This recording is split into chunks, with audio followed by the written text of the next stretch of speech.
بسم اللہ الرحمن الرحیم۔ السلام علیکم، آپ دیکھ رہے ہیں الف نیوز اور میں ہوں آپ کے ساتھ ماجد علی۔ شامل کرتے ہیں پاکستان اور دنیا بھر سے breaking news headlines. Donald Trump یا کیملا ہیرس نیا امریکی صدر کون ہوگا؟ فیصلہ آج ہو جائے گا۔ امریکہ میں صدارتی انتخابات کے لیے پولنگ آج ہوگی۔ ڈیموکریٹک صدارتی امیدوار کیملا ہیرس اور ریپبلکن امیدوار ڈونلڈ ٹرمپ کے درمیان کانٹے کا مقابلہ متوقع ہے۔ صدارتی انتخابات کی تیاری مکمل ہو چکی ہیں، جہاں 24 کروڑ سے زائد افراد حق رائے دہی استعمال کریں گے۔ 7 کروڑ ووٹرز پولنگ ڈے سے پہلے ہی اپنا ووٹ ڈال چکے ہیں۔ کیملا ہیرس نے میشیگن میں اپنا ووٹ بذریعہ ای میل کاسٹ کر دیا۔ صدر بننے کے لیے کسی بھی امیدوار کو 270 الیکٹورل ووٹ حاصل کرنا ہوں گے۔ امریکی میڈیا کے مطابق قومی سطح پر کیملا ہیرس کو ڈونلڈ ٹرمپ پر 1 پوائنٹ کی برتری حاصل ہے۔ 47% ووٹرز ڈونلڈ ٹرمپ اور 48% کیملا ہیرس کے حامی ہیں۔ اس وقت سب کی نظریں سوئنگ ریاستوں پر مرکوز ہیں۔ Arizona, Georgia, Michigan, Nevada, Pennsylvania, North Carolina اور وسکونسن میں مجموعی الیکٹورل ووٹر کی تعداد 66 ہے۔ خبر کے اگلے حصے میں بات کرتے ہیں انتخابی نتائج کے بعد ہنگاموں کا خوف۔ واشنگٹن کی اہم عمارتوں کے باہر حفاظتی دیواریں کھڑی کر دی گئیں۔ امریکہ میں آج صدارتی انتخابات منعقد ہو رہے ہیں، جس میں سابق صدر اور ریپبلکن امیدوار ڈونلڈ ٹرمپ اور موجودہ نائب صدر اور ڈیموکریٹک امیدوار کیملا ہیرس کے درمیان سخت مقابلہ متوقع ہے۔ امریکہ میں عام طور پر انتخابات پرامن ہوتے ہیں اور ان کے نتائج کو تسلیم بھی کر لیا جاتا ہے، لیکن گزشتہ صدارتی انتخابات میں شکست کے بعد ڈونلڈ ٹرمپ نے اپنی شکست تسلیم نہیں کی تھی۔ معاملہ یہاں نہیں رکا اور 6 جنوری 2021 کو ڈونلڈ ٹرمپ کے حامیوں نے امریکی کیپٹل ہل پر دھاوا بول دیا، جہاں نئے امریکی صدر کے لیے ووٹنگ ہو رہی تھی۔ مظاہرین نے کیپٹل ہل کے اندر ہنگامہ آرائی کی اور توڑ پھوڑ بھی کی، اگرچہ حکام کی جانب سے متعدد مرتبہ اس بات کا یقین دلایا جا چکا ہے کہ انتخابات کے دوران کسی قسم کی ہنگامہ آرائی کا خطرہ نہیں ہے، لیکن واشنگٹن کے شہریوں اور وہاں موجود کاروباری اداروں کو 6 جنوری 2021 کے واقعات اب بھی یاد ہیں۔ اسی وجہ سے امریکی دارالحکومت واشنگٹن کے اہم مقامات پر حفاظتی دیواریں کھڑی کی جا رہی ہیں۔ خبر کے اگلے حصے میں بات کرتے ہیں امریکہ کے میزائل ذخائر ختم ہو رہے ہیں۔ نیوز رپورٹ کے مطابق امریکہ 7 اکتوبر 2023 سے تاحال اسرائیل کے دفاع کے زیر مقصد فضائی دفاعی میزائلوں کا استعمال کر رہا ہے۔ یمنی حوثیوں کے حملوں کے مقابل بھی انہی میزائلوں کا استعمال کیا جا رہا ہے۔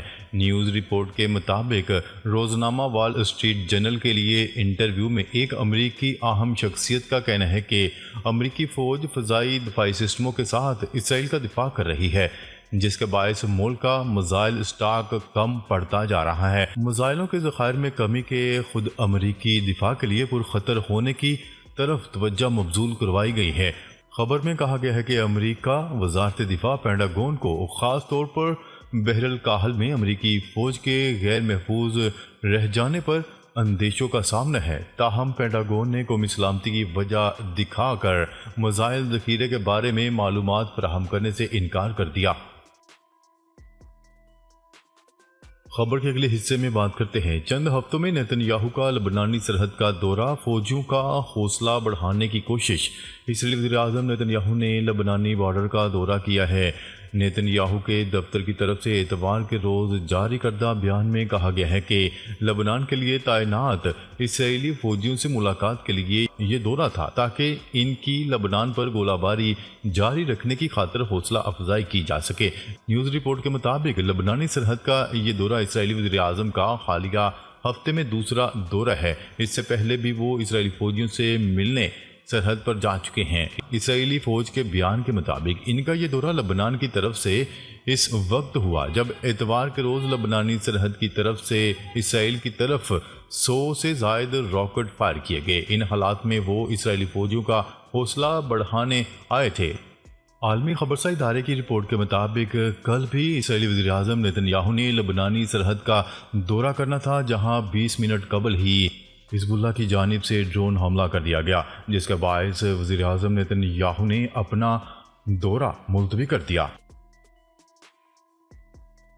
خبر کے اگلے حصے میں بات کرتے ہیں غزہ میں نسل کشی اس صدی کا انتہائی وحشیانہ واقعہ ہے۔ ترک صدر رجب طیب اردوان ترکی کے صدر رجب طیب اردوان نے کہا ہے کہ غزہ میں موجودہ صدی کی انتہائی وحشیانہ نسل کشی کا واقعہ جاری ہے۔ صدر نے استنبول میں 40ویں اسلامی تعاون تنظیم کی معاشی اور تجارتی تعاون کی مستقل کمیٹی کی افتتاحی تقریب سے خطاب کیا۔ صدر نے کہا کہ اسرائیلی حملوں کے تحت فلسطینی عوام نے 13 ماہ میں 50,000 شہید دیے، 20 لاکھ انسانوں کو ادویات اور غذا سے محروم کر کے موت کے منہ میں دھکیلا جا رہا ہے، لیکن اس کے باوجود فلسطینیوں نے اپنی عزت نفس پر کوئی سمجھوتا نہیں کیا۔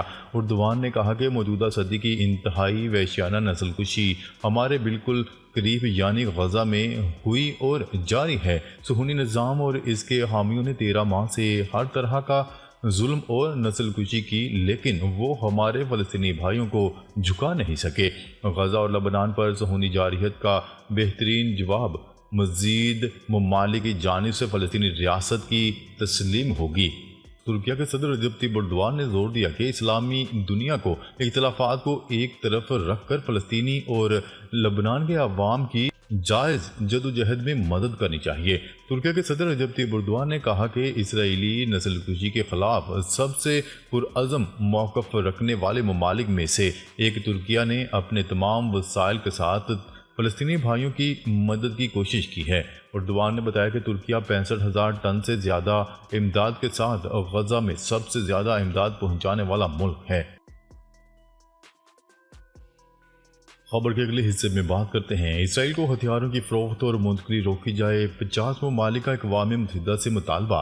اقوام متحدہ کی سلامتی کونسل اور جنرل اسمبلی میں 50 سے زیادہ ممالک اسرائیل کو ہتھیاروں کی فروخت اور منتقلی روکنے کے لیے فوری اقدامات کا مطالبہ کر رہے ہیں۔ ان ممالک کا کہنا ہے کہ اس بات کے شعبے کی مناسب وجوہات موجود ہیں کہ یہ عسکری ساز و سامان غزہ اور مغربی کنارے میں استعمال کیا جائے گا جو تنازع کا شکار ہیں۔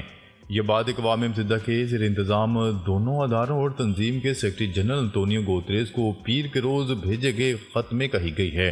خط میں مذکورہ ممالک نے اسرائیل پر الزام عائد کیا ہے کہ وہ غزہ سمیت فلسطینی اراضی، لبنان اور بقیہ مشرق وسطیٰ میں بین الاقوامی قوانین کی مسلسل خلاف ورزیاں کر رہا ہے۔ خط میں لکھا گیا کہ قابض طاقت اسرائیل کی جانب سے 1 سال سے زیادہ عرصے سے بین الاقوامی قوانین کی مسلسل خلاف ورزیوں کے سبب شہریوں کی ہلاکتوں کی حیران کن تعداد، جس میں اکثریت بچوں اور عورتوں کی ہے، یہ ناقابل برداشت اور ناقابل قبول ہے۔